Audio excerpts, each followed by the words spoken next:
عزیز دوستوں، یہ ذوالحجہ کا مہینہ ہے۔ گزشتہ جمعہ بھی میں نے سوچا تھا کہ کچھ قربانی کے تعلق سے بات کروں، پھر دوسری بات میں پورا وقت ہی ہو گیا، تو اس لیے اس جمعہ صرف اس قربانی کے تعلق سے ہی کچھ باتیں میں عرض کرنے کی کوشش کروں گا۔ یہ مہینہ بڑا بابرکت مہینہ ہے، بڑا باسعادت مہینہ چل رہا ہے، ذوالحجہ کا مہینہ ہے۔ اسلامی مہینوں کے اعتبار سے اگر دیکھا جائے تو یہ سب سے آخری مہینہ ہے، 12واں مہینہ ہے، سب سے آخری مہینہ ہے۔ اس مہینے کے بعد محرم الحرام کا مہینہ شروع ہو جاتا ہے، اور آپ جانتے ہیں اسلامی مہینوں کے اعتبار سے محرم الحرام یہ سب سے پہلا مہینہ ہے۔ بہرحال اس مہینے کی بڑی فضیلتیں ہیں۔ ذوالحج، یہ جو ذوالحجہ کا مہینہ ہے، ذی الحج، یہ مہینے کی بڑی فضیلت ہے، اور اس کے بہت سارے وجوہات ہیں کہ اس مہینے کو اتنی فضیلت کیوں ہے۔ ان وجوہات میں ایک وجہ سب سے بڑی یہ بھی ہے کہ یہی وہ مہینہ ہے جس مہینے میں حج جیسی محتم بشان عبادت ادا کی جاتی ہے۔ اس مہینے کے 8، 9، 10، 11، 12 تاریخ کو حج کے ارکان ادا کیے جاتے ہیں، اس لیے بھی اس مہینے کو بڑی فضیلت حاصل ہے۔ یہی وہ مہینہ ہے جس مہینے میں ایک دن ہے جس دن کا نام عرفہ ہے، عید سے ایک دن پہلے کا دن، عرفہ کا دن جس کو کہا جاتا ہے 9 ذی الحجہ۔ اور اس دن کی فضیلت یہ ہے، میرے اور آپ کے آقا احمد مجتبی محمد مصطفیٰ سب کہہ دیں صلی اللہ علیہ وسلم نے فرمایا، صحیح مسلم شریف کی حدیث ہے، اللہ کے نبی صلی اللہ علیہ وسلم نے فرمایا، سیام یوم عرفہ، کہ عرفہ کے دن کا روزہ۔ پیارے آقا نے فرمایا کہ میرا جو بھی امتی، پیارے آقا نے فرمایا میرا جو بھی امتی عرفہ کے دن کا روزہ رکھے، اللہ تعالیٰ کی ذات سے مجھے امید ہے کہ اس کے 1 سال پہلے کے اور 1 سال بعد کے گناہوں کو اللہ معاف فرما دیں گے۔ اتنی بڑی فضیلت ہے عرفہ کے دن روزہ رکھنے کی۔ اس سال ہمارے ہندوستان میں جو تاریخ آج ذی الحجہ کی 7 تاریخ ہے، تو اس حساب سے پیر کے دن عید ہے، 10 ذی الحجہ کو پیر کے دن عید ہے، تو عید سے ایک دن پہلے اتوار کا دن جو ہے وہ عرفہ کا دن ہے، اس دن روزہ رکھنا ہے۔ رکھنے کی کوشش کریں گے بھائی انشاءاللہ۔ اللہ سب سے پہلے بولنے والے کو، سننے والوں کو، سب کو اللہ تعالیٰ عمل کی توفیق نصیب فرمائے۔ تو میرے عزیز ساتھیوں، اس مہینے کو بڑی فضیلتیں ہیں۔ یہی وہ مہینہ ہے جس کی 10 تاریخ کو، 10 ذی الحجہ کو پوری دنیا میں مسلمان عید الاضحیٰ کی نماز ادا کرتے ہیں، اور اس کے بعد قربانی ادا کرتے ہیں۔ قربانی جیسا محتم بشان عبادت، اس کی ادائیگی 10 ذی الحجہ سے ہوتی ہے، شروع ہوتی ہے، 3 دن تک یہ عمل جاری رہتا ہے۔ اور پیارے آقا محمد الرسول اللہ صلی اللہ علیہ وسلم نے فرمایا کہ ان 3 دنوں میں اللہ کو قربانی سے زیادہ کوئی عمل پسند نہیں ہے۔ سب سے زیادہ پسندیدہ عمل قربانی کے ان 3 دنوں میں 10 ذی الحجہ، 11 ذی الحجہ اور 12 ذی الحجہ، ان 3 دنوں میں اللہ کو بندوں کی طرف سے کوئی عمل اگر سب سے زیادہ پسند ہے تو وہ کیا ہے؟ قربانی ہے۔ تو اس مہینے کی بڑی فضیلتیں ہیں۔ اور میرے عزیز ساتھیوں، یہی وہ مہینہ ہے جس میں 5 دن ایسے آتے ہیں جن کو ایام تشریق کہا جاتا ہے۔ عرفہ کے دن سے شروع ہوتا ہے، عرفہ یعنی 9 ذی الحجہ۔ ہر فرض نماز کے بعد ہم زور سے ایک مرتبہ بلند آواز سے، درمیانی آواز سے، متوسط آواز سے، جو مرد احباب ہیں وہ تکبیر پڑھتے ہیں۔ وہ تکبیر پڑھنا کب سے ہے؟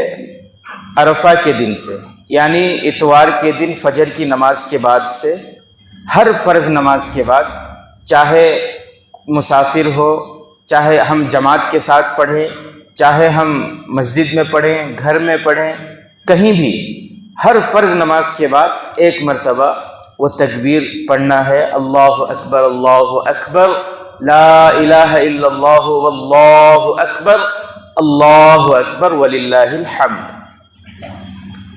5 دن، یعنی اس سال ہم پڑھیں گے اتوار، پیر، منگل، بدھ، چہارشنبہ، جمعرات کے عصر تک پورے کتنی نمازیں ہوں گی؟ 10 20 اور عصر تک 23 نمازیں۔ کتنی نمازیں؟ 23 نمازوں میں ہمیں یہ پڑھنا ہے، ایک مرتبہ پڑھنا واجب ہے۔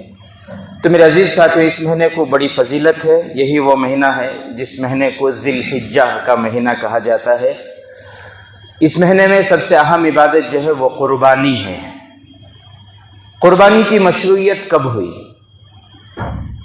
کیا پہلی امتوں میں بھی قربانی کا یہ عمل تھا؟ قرآن کریم کی آیتوں میں اشارہ ملتا ہے کہ حضرت آدم علیہ السلام کے 2 بیٹے، ویسے بھی اور بھی بیٹے تھے، میں 2 بیٹوں کا تذکرہ کر رہا ہوں، حابیل اور قابیل۔ حابیل اور قابیل، ان دونوں نے، قابیل کے پاس غلہ تھا، اناج تھا، تو اناج میں سے کچھ غلہ، کچھ اناج انہوں نے اللہ کے نام پر صدقہ کیا، یعنی کچھ اناج انہوں نے لے جا کر پہاڑ کے اوپر رکھا۔ حابیل جو تھے ان کے بھائی، انہوں نے بھی صدقہ کیا، اور انہوں نے یہ کیا کہ ایک قیمتی عمدہ فربا جانور انہوں نے خریدا اور پھر اسے قربانی کر کے اس کا گوشت لے جا کر انہوں نے پہاڑ کے اوپر رکھا۔ دونوں نے اپنی طرف سے صدقہ کیا۔ تفسیر ابن کثیر میں لکھا ہے کہ ان کے یہاں یہ معمول تھا، اللہ تعالیٰ کی طرف سے ایسا تھا کہ وہ لوگ قربانی دیتے تھے اور پھر وہ لے جا کر صدقہ وغیرہ، زکوٰۃ وغیرہ لے جا کر پہاڑ کے اوپر رکھتے تھے، اور اللہ کی طرف سے ایسا ہوتا تھا کہ آسمان سے آگ آتی اور آگ آ کر ان کے اس صدقے کو کھا جاتی۔ تو اگر آگ آ کر اس چیز کو کھا گئی تو یہ علامت ہوتی اس بات کی کہ ان کا یہ صدقہ اللہ کے یہاں قبول ہے، اور آگ نے اگر ان کے اس صدقے کو نہیں کھایا تو اس کا مطلب یہ ہے کہ اللہ کو ان کا یہ عمل، ان کا یہ صدقہ قبول نہیں ہے، یہ مطلب ہوتا تھا۔ یہ تفسیر ابن کثیر میں، قرآن کی جو تفسیر ہے اس کتاب میں یہ لکھا ہوا ہے۔ تو قابیل نے جو کچھ غلہ دیا تھا، قابیل نے بھی دیا، اور حابیل نے جانور کو ذبح کر کے اس کا گوشت پہاڑ کے اوپر لے جا کر رکھے، انتظار میں تھے کہ اللہ کی طرف سے قبول ہوتا ہے یا نہیں۔ تو لکھا ہے کتابوں میں کہ آگ آئی اور آ کر قابیل کا جو صدقہ تھا اس کو کھا گئی، حابیل نے جانور پیش کیا تھا نا۔ چونکہ حابیل صدق دل سے اللہ کو راضی کرنے کے لیے اچھی نیت کے ساتھ عمدہ جانور انہوں نے ذبح کر کے، چونکہ ان کی نیت خالص اللہ کی رضا کے لیے تھی، تو اللہ تعالیٰ نے ان کے اس عمل کو اللہ نے قبول کر لیا، ان کی اس قربانی کو قبول کر لیا۔ اور قابیل کا ارادہ چونکہ نہیں تھا، بس ایسے ہی اوپر سے اس نے کچھ دینا ہے بول کر دے دیے، تو چونکہ نیت میں خالص نہیں، نیت میں فرق تھا، تو اس کی وجہ سے اللہ نے قابیل کے غلے کو قبول نہیں کی۔ تو میرے عزیز ساتھیوں، معلوم یہ ہوا کہ یہ قربانی کا جو عمل ہے یہ بہت پہلے سے چلا آ رہا ہے۔ دوستو، حضرت ابراہیم علیہ السلام کے اوپر اللہ تعالیٰ کی طرف سے امتحانات آئے، بہت سارے امتحانات۔ ان امتحانوں میں سب سے بڑا امتحان اپنے بیٹے کو ذبح کرو۔ حضرت ابراہیم علیہ السلام اللہ کے اس حکم پر عمل کرنے کے لیے تیار ہو گئے۔ اللہ تعالیٰ کو حضرت ابراہیم علیہ السلام کی یہ ادا، یہ عمل اتنا پسند آیا کہ اللہ نے قیامت تک کے لیے اس حکم کو باقی رکھا۔ وہ الگ بات ہے کہ بیٹے کی جگہ اللہ نے دمبے کو بھیج دیا، اور پھر دمبے اور جانور کی قربانی قیامت تک کے لیے باقی۔ سنن ابن ماجہ میں ہے، مسند احمد میں بھی ہے، صحابہ نے اللہ کے نبی صلی اللہ علیہ وسلم سے پوچھے، ما ہی الاضاحی یا رسول اللہ، اللہ کے نبی یہ قربانی کیا ہے، یہ قربانی کا عمل کیا ہے؟ پیارے آقا محمد رسول اللہ صلی اللہ علیہ وسلم نے فرمایا، سنت ابیکم ابراہیم، یہ تمہارے ابا حضرت ابراہیم علیہ السلام کی سنت ہے۔ قالوا ما لنا فیہا، صحابہ نے پوچھا کہ اللہ کے نبی اس میں ہمارے لیے کیا ہے، اس میں ہمیں کیا ملے گا کیا؟ تو جناب آقا محمد الرسول اللہ صلی اللہ علیہ وسلم نے فرمایا لِكُلِّ شَعْرَةٍ حَسَنَةٌ، ہر جانور کے ہر بال کے بدلے اللہ ایک نیکی عطا فرمائیں گے، جانور کے ہر بال کے بدلے اللہ تعالیٰ تمہیں اجر عطا فرمائیں گے۔ حضرت عبداللہ ابن عمر رضی اللہ تعالیٰ، میں آج بیان نہیں کر رہا ہوں، میں مسئلے مسائل بیان کرنے کی کوشش کر رہا ہوں۔ حضرت عبداللہ ابن عمر رضی اللہ تعالیٰ عنہ فرماتے ہیں کہ جناب آقا محمد الرسول اللہ صلی اللہ علیہ وسلم جب مدینہ آئے تو کوئی سال ایسا نہیں گزرا جس میں اللہ کے نبی صلی اللہ علیہ وسلم نے قربانی نہ دی ہو۔ 10 سال رہے، وفات تک ہر سال پیارے نبی صلی اللہ علیہ وسلم پردہ فرمانے تک ہر سال قربانی دیتے رہے، قربانی ہر سال۔ حضرت علی رضی اللہ تعالیٰ عنہ فرماتے ہیں 2 قربانی دیتے تھے، 2 جانور، 2 دمبے ذبح کرتے تھے، ایک اپنی طرف سے اور ایک جانور ذبح کرتے، اور پھر اللہ سے کہتے کہ اللہ اس جانور کا ثواب میری پوری امت کو عطا فرما۔ اللہ اکبر، کتنی محبت تھی پیارے آقا کو مجھ سے، آپ سے، پوری امت سے۔ ہر سال ایک اپنی طرف سے اور ایک جانور ذبح کر کے پوری امت کو اس کا ثواب عطا فرما دے، اللہ اس کا ثواب میری پوری امت کو عطا فرما۔ تو میرے عزیز ساتھیوں، قربانی کے دنوں میں قربانی یہ بہت اہم عبادت ہے، تو ان دنوں میں ہمیں چاہیے کہ جن کے اوپر قربانی فرض ہے وہ اپنے اس فرض کو ادا کرنے کی کوشش کریں۔ ایک اور عمل جو جیسے کہ میں نے ابھی کہا، تکبیر پڑھنا ہے ہر فرض نماز کے بعد۔ کب سے یہ شروع کرنا ہے؟ 9 ذی الحجہ، عرفہ کے دن سے، یعنی اس سال ہم لوگ اتوار کے دن سے شروع کریں گے، اتوار کے دن فجر کے بعد سے۔ تکبیر کیا ہے؟ سب ایک مرتبہ میرے ساتھ پڑھیں تاکہ جو ہے مذاکرہ یاد ہو جائے اچھی طرح۔ یاد تو ہے اب الحمدللہ۔ اللہ اکبر، اللہ اکبر، لا الہ الا اللہ، واللہ اکبر، اللہ اکبر وللہ الحمد۔ اس تکبیر کے بارے میں اچھا، عورتوں پر بھی ضروری ہے، فرض جو ہے سب پر ہے، مردوں پر بھی عورتوں پر بھی۔ ہاں یہ بات الگ ہے کہ عورتیں آہستہ پڑھیں گی تاکہ ان کی آواز گھر سے باہر نہ جائے۔ مرد احباب بلند آواز سے، متوسط آواز سے، ایسا بھی نہیں کہ چیخ کر پڑھ رہے ہیں۔ بہت سی جگہ ایسا ہوتا ہے کہ 2 مرتبہ پڑھتے ہیں، 3 مرتبہ پڑھتے ہیں، تو یہ مسئلہ یاد رکھیں، 1 مرتبہ پڑھنا واجب ہے۔ اگر کوئی 2 مرتبہ پڑھ رہے ہیں، 3 مرتبہ پڑھ رہے ہیں تو منع کرنے کی ان کو ضرورت نہیں ہے، پڑھیں، صبح شام پڑھیں، اٹھے بیٹھے پڑھیں، کوئی بات نہیں ہے، لیکن 1 مرتبہ پڑھنا واجب ہے۔ یہ تکبیر کا پس منظر میں آپ کو بتاؤں، یہ جو تکبیر ہے، اللہ اکبر، اللہ اکبر، لا الہ الا اللہ، اللہ اکبر، اللہ اکبر وللہ الحمد، اس کا پس منظر کیا ہے؟ جب اللہ تعالیٰ کی طرف سے حضرت ابراہیم علیہ السلام کو حکم ملا بیٹے کو ذبح کرنے کا، تو حضرت ابراہیم علیہ السلام اپنے بیٹے کو لے کر آئے مینا کے میدان میں۔ جو لوگ گئے وہاں دیکھے ہوں گے، آج بھی وہ جگہ موجود ہے، آج بھی وہ پتھر موجود ہے، آج بھی وہ چٹان موجود ہے جس چٹان پر حضرت ابراہیم علیہ السلام اپنے بیٹے حضرت اسماعیل علیہ السلام کو لٹائے تھے ذبح کرنے کے لیے، قربان کرنے کے لیے، آج بھی وہ جگہ موجود ہے۔ تو حضرت ابراہیم علیہ السلام اپنے بیٹے حضرت اسماعیل علیہ السلام کو دلہا کی طرح سجا کر لے کر آئے۔ کس لیے لا رہے ہیں؟ ذبح کرنا ہے۔ اور کہاں سے لا رہے ہیں؟ ان کی والدہ حضرت اسماعیل علیہ السلام کی والدہ حضرت حاجرہ وہاں صفا مروہ کے درمیان تھیں، وہاں سے لے کر آئے حضرت اسماعیل علیہ السلام کو مینا کے پاس، اور پھر مینا میں لا کر وہاں انہوں نے اللہ کے اس حکم کو پورا کرنے کے لیے بالکل تیار ہیں۔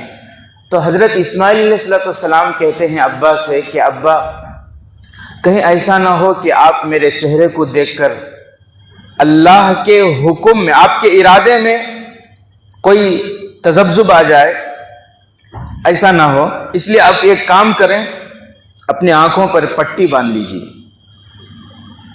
تو حضرت ابراہیم علیہ السلام اپنے آنکھوں پر پٹی باندھ لیتے ہیں، اس کے بعد بیٹے کو لٹا کر بیٹے کے گلے میں ہاتھ پھیرتے ہیں۔ کیا منظر ہوگا وہ، کیونکہ اللہ کے حکم کو پورا کرنا ہے، بیٹے کے گلے پر ہاتھ پھیرتے، یہ منظر دیکھ کر آسمان کے سارے فرشتے، پہلے آسمان، دوسرے آسمان، یعنی 7 آسمان کے سارے فرشتوں نے جب یہ منظر دیکھا کہ اللہ یہ کیا ماجرا ہے، باپ کے ہاتھ میں چھری ہے بیٹے کو ذبح کرنے کے لیے، باپ ذبح کرنے کو تیار ہے، بیٹا ذبح ہونے کو تیار ہے، وہ آسمانوں میں کوہرام مچ گیا اور سارے فرشتوں نے ایک زبان ہو کر نحن نسبح بحمدک ونقدس لک، سارے فرشتوں نے ایک زبان ہو کر کہا اللہ اکبر اللہ اکبر، تاکہ اللہ کی رحمت کو جوش ہے۔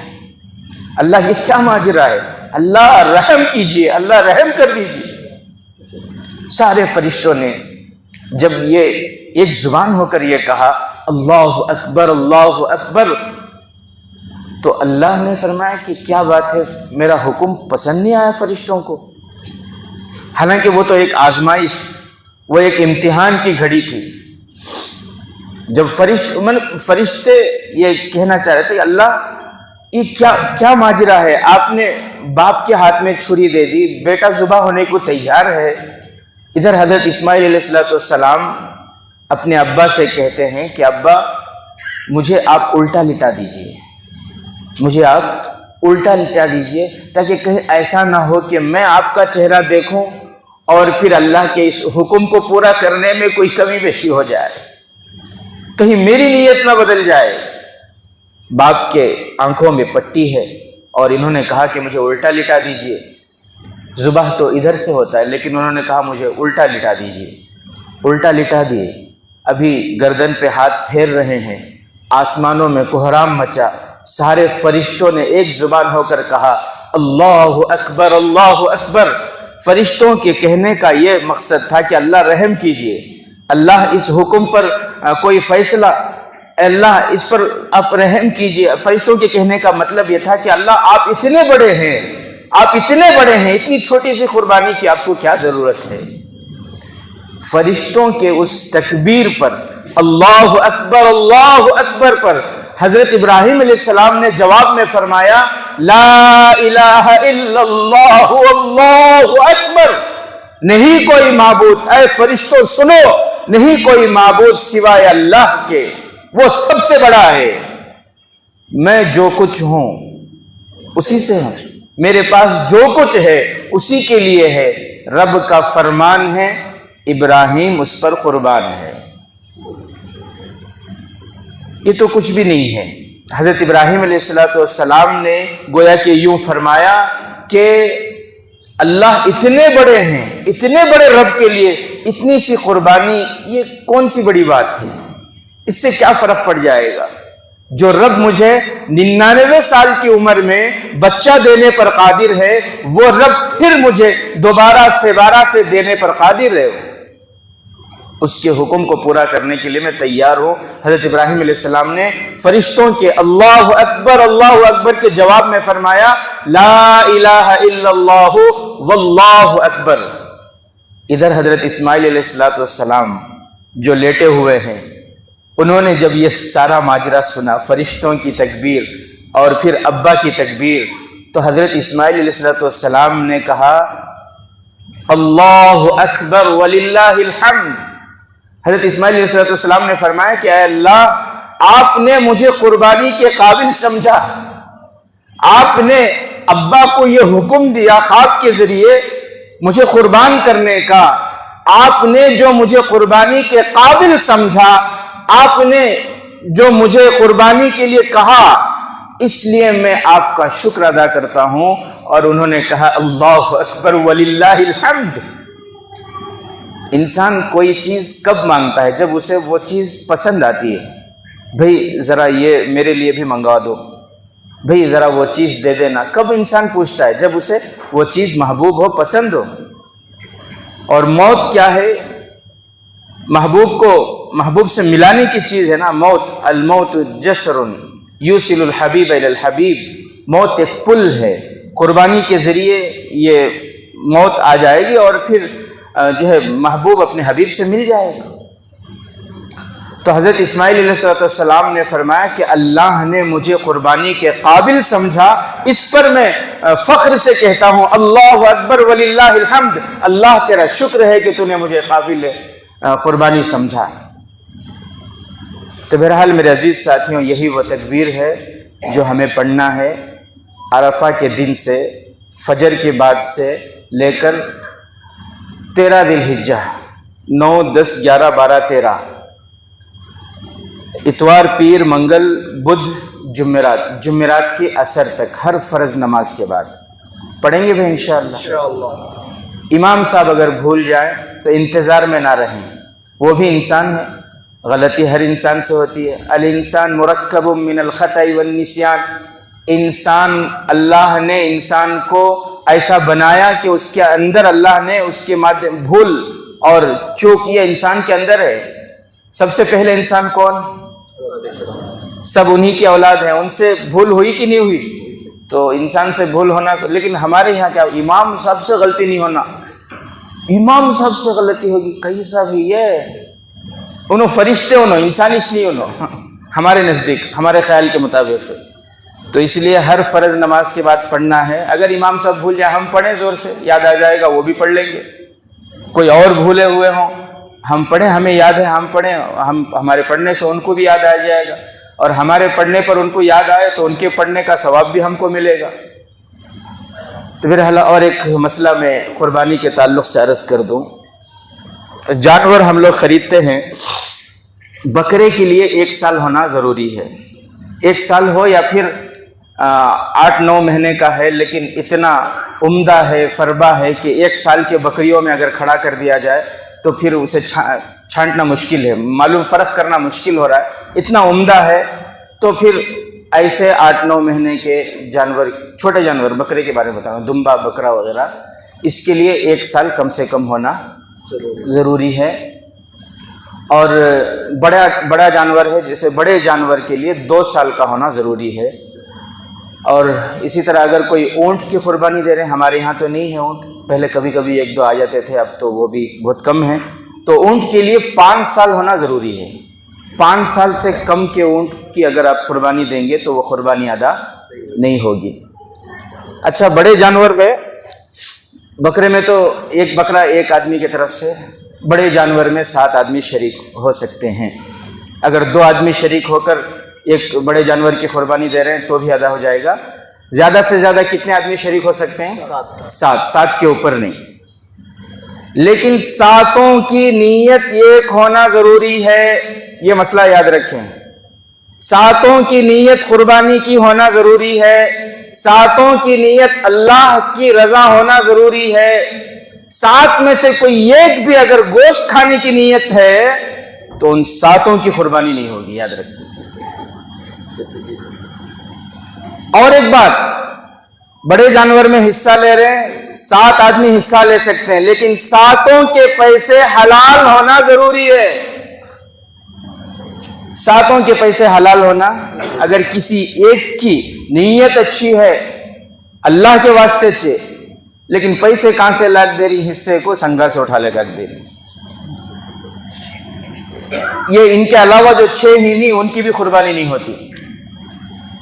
اگر پیسے حلال ہیں تو وہ کیا ہے، ایکسیپٹڈ ہے، ورنہ ریجیکٹڈ ہے، صحیح بات ہے۔ تو اس لیے جو شریک ہو رہے ہیں، تعجب یہ ہوتا ہے، ابھی تو 2 سال سے ہمارے مدرسے میں وہ مشترکہ قربانی کا انتظام نہیں ہے، چونکہ آپ جانتے ہیں پہلے حکومتوں کی طرف سے جو قانون وغیرہ آئے تھے اس کی وجہ سے، لیکن پہلے بڑا تعجب ہوتا، حصہ لکھا رہی، لکھاتے لکھاتے ایک پوچھ رہی، حضرت کتنا آتا ہے گوشت؟ کیا پوچھ رہی؟ کتنا آتا ہے گوشت؟ 15 کے جی آتا ہے، 20 کے جی آتا ہے، 17 کے جی آتا ہے، 18 کے جی؟ وہ کیسا بول سکتی کتنا آتا ہے؟ اگر کو بول کو وہ جانور کٹے باستا، گوشت تولے باستا، اس نہ معلوم ہوتا ہے۔ اب قربانی کی نیت، گوشت کی نیت ہے، پہلے سے کس کی نیت ہے؟ گوشت کی نیت۔ کتنا آتا ہے، کتنا کے جی آتا ہے؟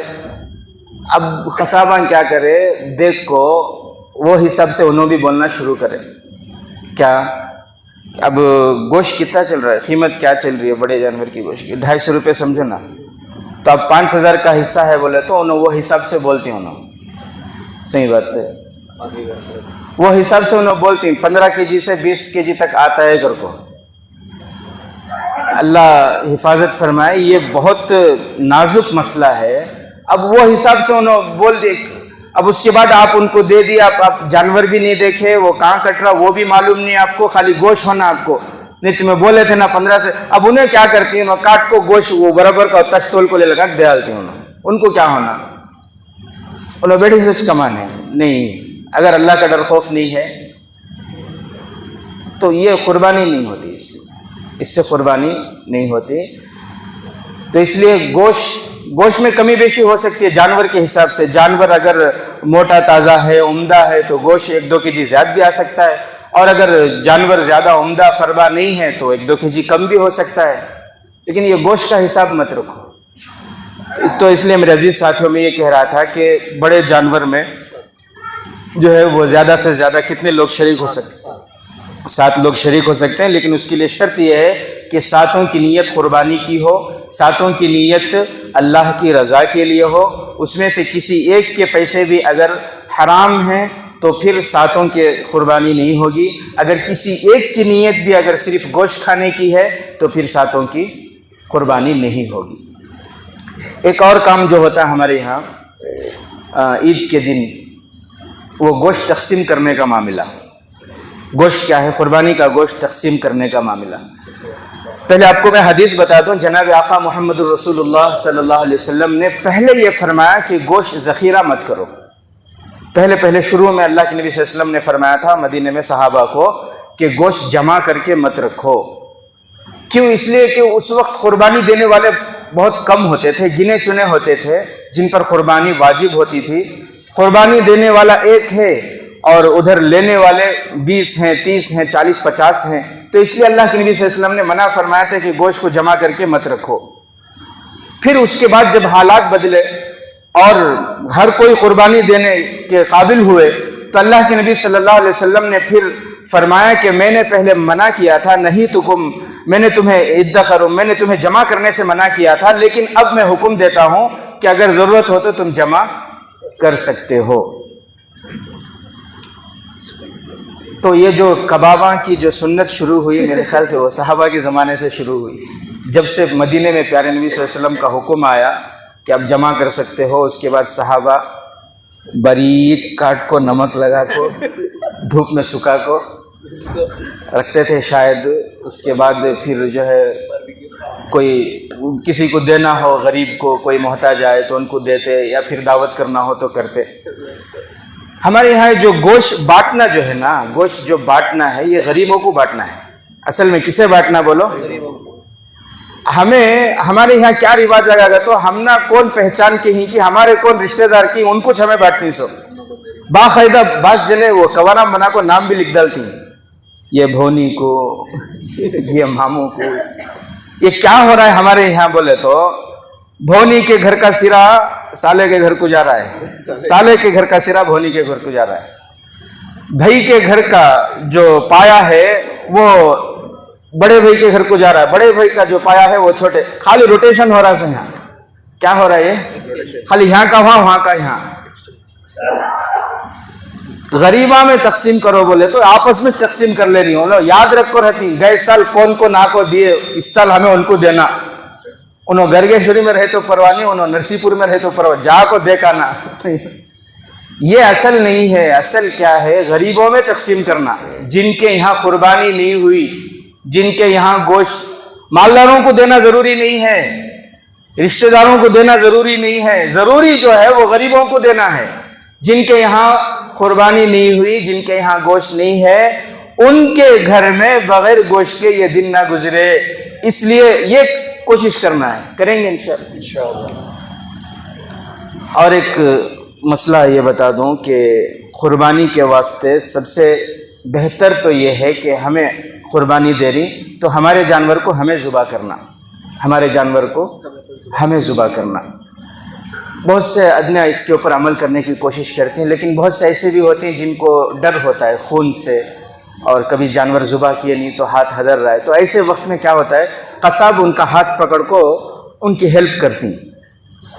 تو ایسی صورت میں انہوں اللہ اکبر انہوں ذبح کر رہی قربانی دے رہی انہوں پڑھ لیتی قصاب کا ہاتھ لگ کو ہے نا ان کے ہاتھ میں قصاب بھی بسم اللہ اکبر پڑھنا ضروری ہے انہوں پڑھے ان کے ہاتھ پر قصاب کا ہاتھ بھی ہے اور قصاب نہیں پڑا تو پھر وہ قربانی نہیں وہ مردار ہے وہ قربانی نہیں ہوتی اس سے تو اس لیے کوشش کریں اپنے جانور کو خود سے ذبح کرنے کی اور یہ مومن کی علامت ہے کہ وہ ذبح کرے قربانی کے دن امی جان اللہ کے نبی صلی اللہ علیہ وسلم حضرت فاطمہ رضی اللہ تعالی عنہا کا جو دمبا تھا وہ حضرت علی رضی اللہ تعالیٰ عنہ کو بلا کر فرمائے کہ اچھی طرح مضبوطی سے پکڑو پھر حضرت فاطمہ کو بلائے کیونکہ ان کا دمبا تھا فرمایا کہ فاطمہ ذبح کرو تو حضرت فاطمہ رضی اللہ تعالیٰ عنہ چھری لی اور وہ تھوڑا ہدر رہی تھی ڈر ہو رہا تھا تو اللہ کے نبی صلی اللہ علیہ وسلم خود ان کا ہاتھ پکڑے اور اللہ کے نبی بھی دعا پڑھے حضرت فاطمہ بھی دعا پڑھے اور پھر ذبح کی تو معلوم یہ ہوا کہ جانور ذبح کرتے ہوئے اگر کوئی اور بھی ساتھ دے رہے ہیں ان کے ہاتھ میں کسی اور کا ہاتھ بھی ہے تو پھر ان دونوں کے اوپر فرض ہے واجب ہے کہ وہ دونوں دعا پڑھیں ان دونوں میں سے کوئی ایک بھی اگر نہیں پڑھے تو پھر وہ جانور حلال نہیں ہوگا وہ قربانی ادا نہیں ہوگی بہرحال اور بھی اس طرح کے بہت سارے مسئلے ہیں جو میں سوچ رہا تھا کہ آپ کے سامنے عرض کروں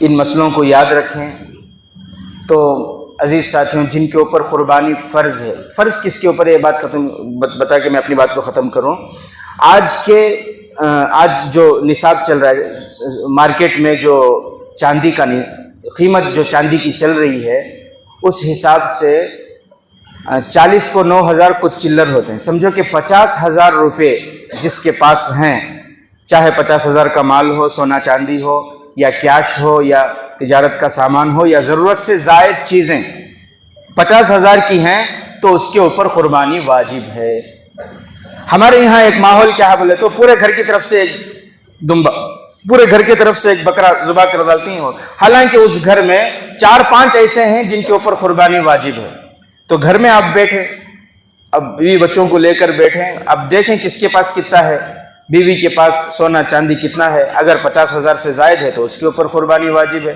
آپ کے پاس کتنا ہے اگر 50,000 سے زائد ہے تو آپ کے بچوں کو پوچھیں ان کے بھی الگ الگ بینک بیلنس ہوتے ہیں تو ان کو پوچھیں ان کے اوپر اگر ہو رہی ہے تو ان کے اوپر بھی تو جن کے اوپر قربانی واجب ہو رہی ہے وہ تمام اپنے طرف سے ایک کوئی ضروری نہیں کہ بکرا ہی لا کر کاٹیں آپ حصہ لے لیں لیکن حصہ لیتے ہوئے ان باتوں کا خیال رکھیں اپنی طرف سے قربانی ادا کریں اللہ سے دعا ہے کہ اللہ تبارک و تعالی قربانی دینے والوں کی قربانیوں کو اللہ قبول فرمائے حج کے میدان میں جو حج کے ارکان ادا کر رہے ہیں اللہ تعالی ان کو صحت عطا فرمائے ان کو ہر رکن اچھی طرح ادا کرنے کی توفیق عطا فرمائے ان کے حج کو قبول فرمائے اور خاص طور سے ان دنوں میں یہ بہت ہی اہم دن ہے روزہ رکھنے کی کوشش کریں کل بھی اگر کسی سے ہو سکتا ہے روزہ رکھنا تو رکھیں اور اس کے بعد جو عرفہ کا دن ہے عرفہ کے دن تو ضرور روزہ رکھنے کی کوشش کریں بڑی فضیلت ہے اور عید کے دن روزہ رکھنا حرام ہے عید کے دن روزہ رکھنا حرام عید کے دن بھی اس کے بعد کے دن بھی اس کے بعد کے دن بھی ایام 3 دن بھی عید کے دن روزہ رکھنا حرام کیوں ہے اللہ کی طرف سے وہ دعوت کا دن ہے اللہ کی طرف سے وہ دعوت بہت سے لوگ ایسے میں نے دیکھے بچپن میں عید کے دن صبح سے لے کر نماز تک کیا بھی نہیں کھاتے کئی کو بولے تو روزہ کرتے وہ کون سی شریعت میں ہے بھی یہ کون سے حدیث میں ہے قرآن کی کون سے آیت میں ہے نہیں کون سے صحابہ بولے کون سے نبی کون سے ولی بولے کس کتاب میں ہے کہیں بھی نہیں ہے یہ شرک ہے یہ بدعت ہے یہ ساری چیزیں ہماری زندگی میں نہیں ہونی چاہیے اللہ کا حکم ہو پیارے نبی کا طریقہ ہو اور اللہ کا حکم یہی ہے کہ عید کے دن روزہ نہیں عید کے دن اللہ کی طرف سے کوئی روزہ نہیں عید کے دن اللہ کی طرف سے دعوت ہے اس لیے اس دن کوئی روزہ نہیں ہے اس سے پہلے کا دن جو ہے اس دن روزہ رکھنے کی کوشش کریں اللہ تعالی ہم تمام کو کہی ہوئی باتوں پر عمل کرنے کی توفیق نصیب فرمائے آمین وآخر دعوانا الحمدللہ رب العالمین